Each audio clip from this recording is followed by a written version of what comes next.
And here we are back at part 2 of August 2020's used PC parts hunt of the month. If you guys didn't watch part 1 already, I'll put the link up here where we came into so many deals that I had to put this into 2-part series. Though, starting off fresh into it with good old Facebook Marketplace here, we've got potentially, we've already got 2 deals that were scored. We just got to go pick them up. That is a 5500 XT for 230 Aussie dollars. This is the 8 gig version. And when it comes to reflipping PCs, the VRAM is actually a pretty important factor. So I like where this is coming in at. And it's of course the newer 5500 XT, which beats out the RX 580. Then we've got a Ryzen 5 2600, which is coming in at $185. This is the offer we put down. It's brand new.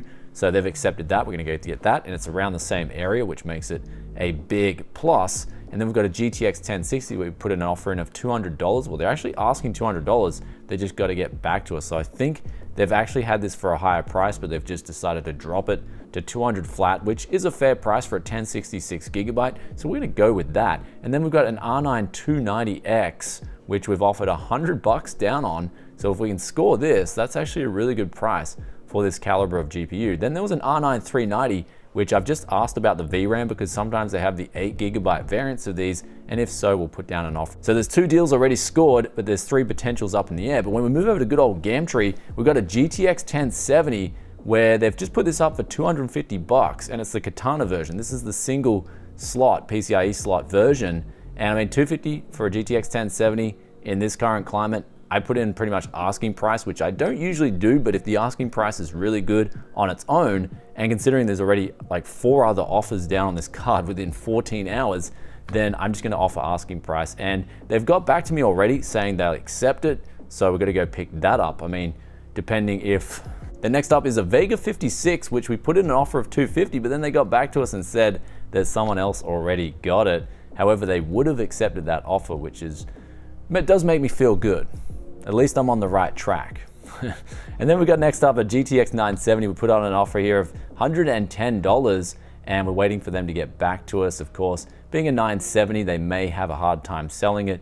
And the last deal is an i3 4th gen system where they're asking $90. I put down an offer of $75, but they also have a lot of other stuff for sale. So hopefully we can break in with this deal, and it might lead to a lot of other deals. With that aside, let's get those used PC parts hunting capes on yet again. Strap on in and let's go for a ride. If you are sick and tired of forgetting those passwords, then today's video sponsor Dashlane is the solution for you. Logging into a Blizzard account once in a while to game, but forgot that password? Dashlane has got you. Need to make a strong password for a new Reddit troll account? Not a problem, Dashlane will remember that for you too. Though on top of all that, Dashlane can remember and autofill shipping details, passport numbers if you are traveling, your ex-girlfriend's credit card number, the list goes on. Though, what about safety? It holds all my passwords, surely it can't be safe, right? Well, here's where Dashlane encrypts all your data end to end and is a secure cloud-based service. So all you need to worry about is remembering your master password, and Dashlane will do the rest. You can also use it across multiple devices, and there is even a private VPN built in. Now, if you use the link dashlane.com/techyescity, then you can get Dashlane completely free on your first device. And if you decide you want to upgrade to a more premium option, then you can get 50% off using the link and coupon code in the description below. Easy. Let's get back to the video.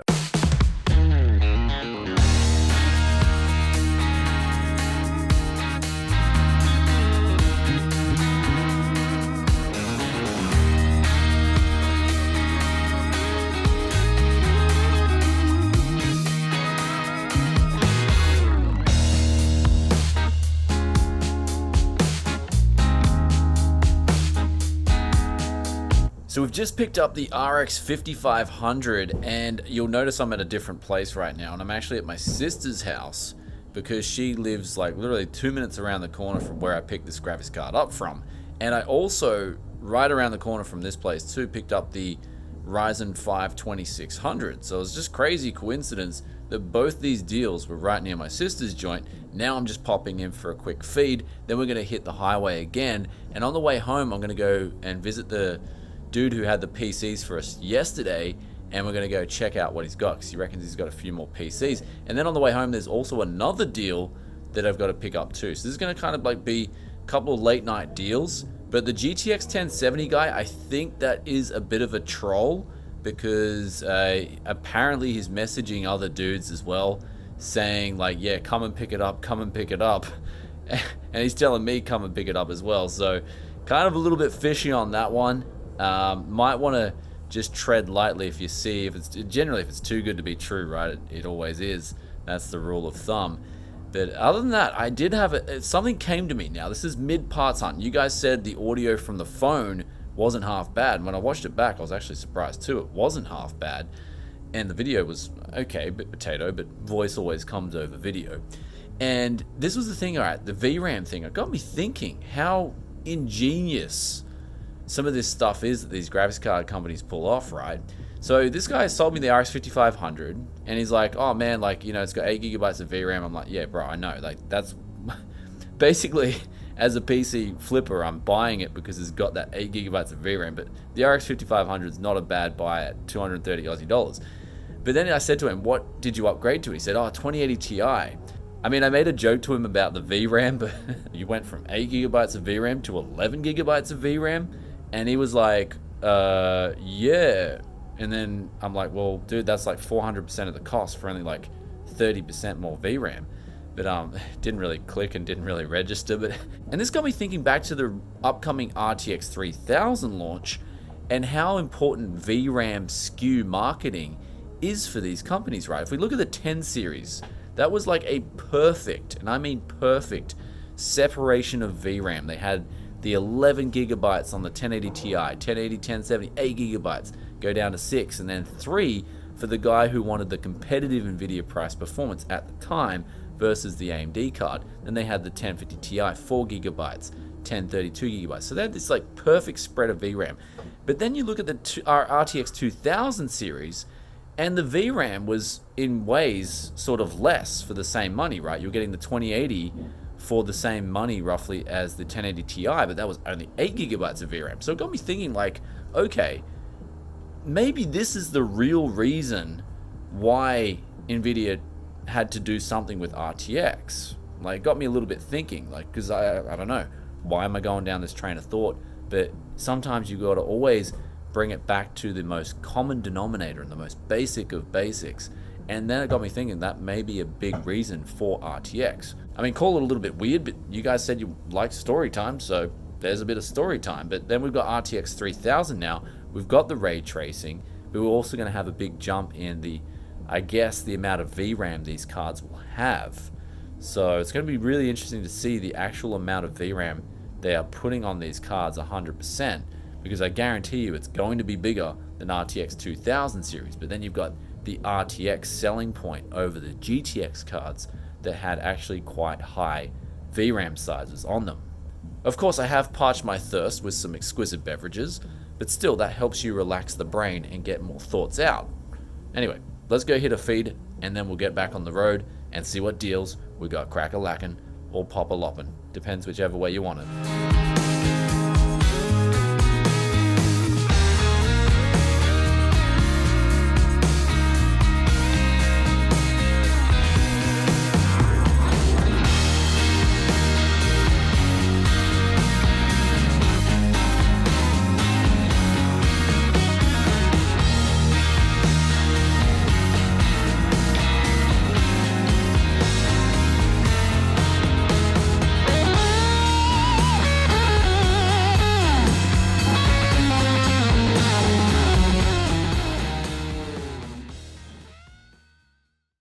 So we're now at the finish line, finally. It's actually the next morning because I got home last night. It was so late. I was so tired because I did an extra stop that I didn't intend to do. But when I got to the guy's place that I originally intended to drop into in episode 1, he ended up having a lot more stuff than I had bargained for. I was just like, yep, I'm gonna drive home. It's gonna just be a quick, easy pop in, pick up a PC. Maybe he might have another PC. But nope, he had 5 PCs, and we'll get onto them soon because he also had a heap of monitors.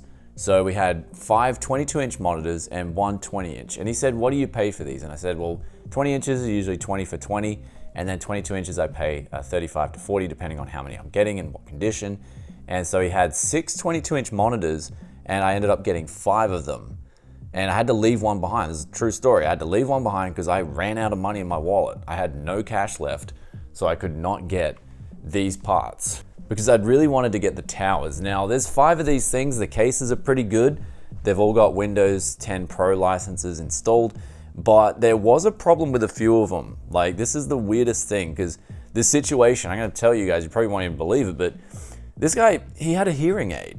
And so unfortunately he couldn't hear the coil whine, and you don't even have to turn the PC on to know it's the power supply. I've heard this noise before, and I just said to him, dude, I will have to replace the power supplies in these machines that have these bad power supplies.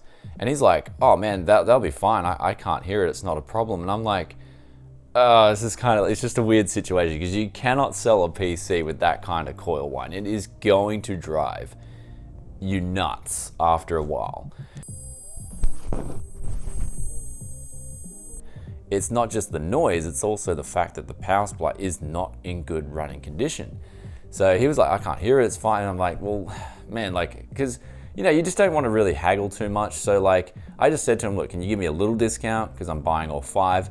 So we ended up going with 420 on these 5 i3 systems. Now I'm gonna have to replace the power supplies in a couple of them, but the good thing is they do come with hard drives. So some of them will come with 1 terabyte hard drives and 500 gigabyte hard drives. And they've also got RAM installed. Now, the one reason I wanted to get all these i3 systems is because because if you guys remember, I did a video on the i5 and I had a heap of i5s lying around, 2nd and 3rd gen. So I can go through all these systems and replace them with 2nd and 3rd gen i5s. Because that's a big reason I'm looking for all these i3 systems at the moment, because I got i5s to burn. Hold up. I'm not gonna literally burn these CPUs. That's not what's gonna happen. I'm going to basically get the CPUs and put them in and keep going through them until I have them no longer, hence the slang for burn. So that in itself just ended up being, I think, a really good deal, besides the high-pitched whine. Then after I picked up that whole deal, he threw in a couple of keyboards, which was awesome. I always love, you know, free keyboards, mice. I clean all that stuff up, make it perfection. But then on the way home after that, I got a message, and this guy was right around the corner from this other guy. And he's just like, dude, I've got a heap of stuff here. You want to come and check it all out? And at this stage, I'm just like, sure, let's just do it. I've already got a car full again for the 2nd time and the 2nd day in a row. Let's just top it all off. So we had a 2200G and 16 gigabytes of RAM, 4 hard drives. He wanted 120 bucks for that combo. I said, sure, let's do that. Then we had graphics cards. He ended up doing us a R7 360 for 30 bucks, a GTX 1060 for 6 gigabyte for 150 Aussie, and then an RX 460. We ended up just clearing off this whole box of stuff for 350 bucks. And he said to me, like, do you want this FX CPU and motherboard and RAM for nothing with some SODIMM? And I was like, yeah, I'll take it. I'll take a look at it. If it doesn't work, it doesn't work. If it works, it works. So he gave me this combo here with the water cooler. So I got to check that out later. That'll be on the have to test it pile, because if this stuff is like, if they don't know if it works and it's untested, I'll get onto it when I've got a heap of all that stuff in a pile so I can just run through it quickly. That's of course the Can Yes Fix It episode. Then we got up here the RX 5500. That was a really cool deal, as well as the Ryzen 5 2600.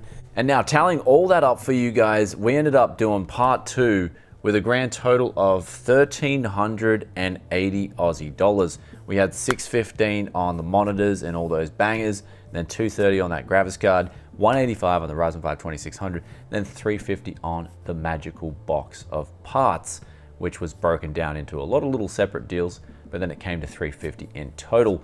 So pretty much at this stage, I am not looking at any other deals. So the guys on Gumtree and Facebook, if they haven't replied yet, I'm not even gonna I'm just done. 2 carfuls of stuff. I'm just, the cooldown, the used parts hunting swoop cape, that is on cooldown at the moment. That needs to recharge. And I mean, you guys hitting that like button and dropping all them funny comments, that's the reason I guess I go so hard at this stuff. Plus I love it too. I mean, what more fun is there than someone who's like, this PC is done, it's finished, it cannot game anymore. And then you pick that thing up, you do a bit of magic, tech yes love into that thing. You get the monitor, you put the wallpaper on there, you get the RGB keyboard, the mouse, bang, you're swooping in, And then perhaps that person is looking to upgrade their PC. They're looking for another gaming PC on the market, but then they see the magic that you've done. Man, I wish we could get some of those reactions on camera. That'd be gold. Anyhow, guys, with that aside, I'm going to go edit this video out, and then I might have a day and a half off, a weekend off. This is a foreign concept for me. I'm not used to having time off, but that's what's going to happen this weekend. And actually, I'm going to make a cool behind the scenes patron vlog. I'm going to meet up with some of the guys who are actually my competitors, but they're my friends. And this is kind of like, I like the community that we're making here in Southeast Queensland. I just don't try to be like this GTX 1070 guy who is, from what people are telling me, he is trolling, because there's a few guys that have put offers down on this graphics card and he's listed it for $250, then he's gone and relisted it. Also, let us know in the comment section below, what was your favorite deal of both part 1 and part 2, which was the king in this 2-part series? And also let us know, have you come into coil whine on a power supply before? And if so, what was your recourse of action? Love reading those thoughts and opinions. As always, just like this question of the day here, which comes from Jackson C, and they ask, why would anyone ever put the thermal paste on their thumb, then press their thumb to the chip? WTF, Brian? Jackson, sometimes in life, you just gotta take a step back, grab a beer, relax, and just see the meaning behind it. And basically the meaning behind that was that there was all these thermal paste arguments, like, you got to spread it, you've got to do the P method. If you don't do the P method, there's going to be micro air bubbles. That me just stamping it on the thumb is like, who cares? As long as there is thermal paste between the chip and the heatsink, and it's decent quality thermal paste mixed in with a bit of finger grease, then it's going to do a great job on cooling. But that's the thing. It doesn't matter if you spread it with your thumb. Like people who have studied the subject say that your thumb automatically makes a barrier with the thermal paste. So even if you spread it with your thumb, it's actually fine. There's no real contamination of the thermal paste to begin with. So there it is. It's just like a, hey, you know, maybe in the process you might have had a laugh too. Laughing, that might be a foreign concept too. Though I'm out of here. If you guys have stayed this far and you're enjoying that Tech Yes content, then be sure to hit that sub button, ring that bell to get this juicy tech content the moment it drops. And I'm also gonna go hit the treadmill now, go get a bit of vitamin D on my back, because apparently vitamin D from the sun absorbs best through your back and your chest. This is what I'm told. I don't know. But I'll catch you guys in another tech video very soon. Peace out for now. Bye.